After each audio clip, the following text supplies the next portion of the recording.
డాక్టర్లు అంతా ఈరోజు స్ట్రైక్ చేస్తారండి. ఎమర్జెన్సీ కేసులు ఉంటాయి, ఎట్లా బాధలు. ఇప్పుడు మేమే వచ్చి వాపస్ పోయినాము. మా వాళ్ళకి బాగా సీరియస్ ఉంది. సో ఎవరు చూస్తారేమంటారు, ఓపీ బంద్ చేసారు. ఇప్పుడు మీరు ఇట్లా చేస్తే డాక్టర్తో పెట్టుకుంటే కష్టమే కదా, పబ్లిక్ ఎంత నష్టపోతారు. ఒక మార్కెట్ బంద్ చేసారంటే పెద్ద సమస్య రాదు. డాక్టర్లు 5 ఎమర్జెన్సీ కేసులు బంద్ చేస్తే ఎట్లానండి. ఉన్నది మాకు కూడా దేశభక్తి లేదు, అందరికీ ఉన్నది. హిందూ సమాజం అందరికీ ఉంటుంది, కానీ కొందరికి ఉంటుంది అంతే. అది అందరికీ ఉంటాయి. మరి ఎట్లా ఇప్పుడు ఎమర్జెన్సీ కేసు, ఇప్పుడు మేము ఎటువాలా, ఎక్కడ పోయినా ఓపీ చూస్తలేరు. ఇప్పుడు మా పరిస్థితి ఏంది?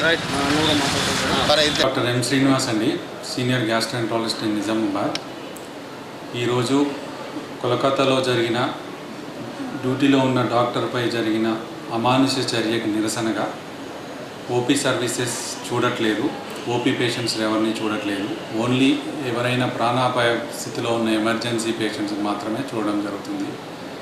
ఇలాంటి సంఘటనలు మళ్ళీ జరగకుండా ఐఎంఏ నిజామాబాద్ తరఫున తీవ్రంగా ఖండిస్తున్నాను. ఇట్లాంటి విషయాలు మళ్ళీ జరగకుండా ప్రభుత్వం కూడా తగిన చట్టాలు, చర్యలు ప్లస్ సరైన సెక్యూరిటీ, డ్యూటీలో ఉన్న డాక్టర్లకు సరైన సెక్యూరిటీని కల్పించాలని కోరుకుంటున్నాను.